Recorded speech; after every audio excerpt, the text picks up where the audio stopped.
of economic prowess between the brightest student from each of the two opposing classes, a contest that would take place at the same time the group went visiting her girls' school class, nearly 2 weeks hence. So 2 weeks after I discovered my missing grandmother's purported letter, I went with the other guys aboard a converted Beaverton submersible up lake to the girls' school of etiquette. The guys had advised me to play the chivalrous knight and let the lady I would be pitted against win our battle. That didn't, however, stop me from studying hard during our voyage under the lake's surface. My studies were only slightly disturbed by the Beaverton's electrostatic turntables' ponderous clack, click, clack, as the sub slipped underneath the rebel schooners that patrolled the lake surface. Finally, the ship approached Port Hemlock, where the girls' school was sighted. However, there was heavy rebel activity near the port, and so for half a day our craft stayed submerged, and we were compensated with a free lunch in the submersible's mess. Finally, however, the rebel ships sailed away, and the captain eased his ship into the port.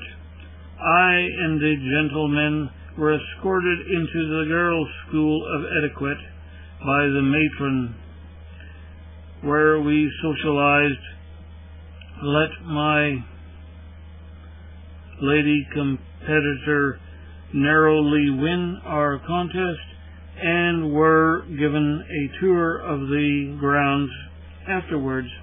So it was I learned which building my grandmother's letter instructed me to be in when the nighttime came.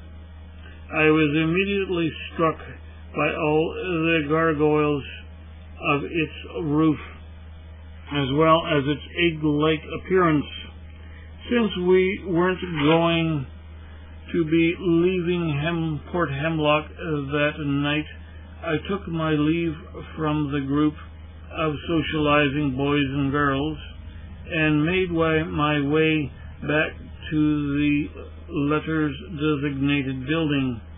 I entered it, went up the spiral staircase, and came upon the open second floor. All seemed right, so I wandered around about the edge of the wall, admiring the hideous gargoyle statues, which I could now examine close up.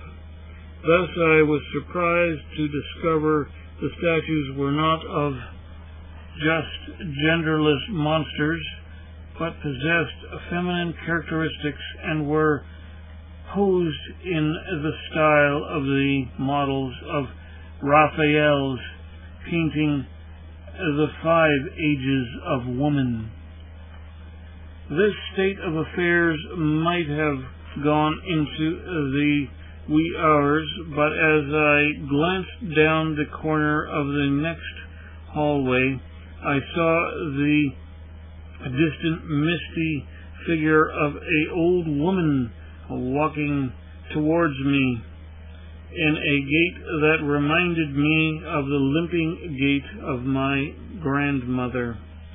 I stood still for an instant, then began walking quickly towards her, calling her name. Though her face was obscured, as I got closer, I could see that the figure's hair and manner of dress, that of a War of 1812 bootlegger barracks madame, were the same as I'd heard other members of our family describing what grandmother did and looked like a quarter century earlier before she'd gone missing. So I was confident this was my grandmother, be she in the flesh or phantom form.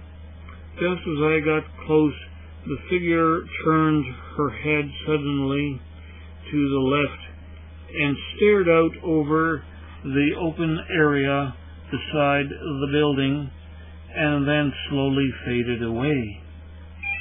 I quickly rushed up to the spot where I'd last seen my grandmother and turned to look at what she had been staring at as she faded away.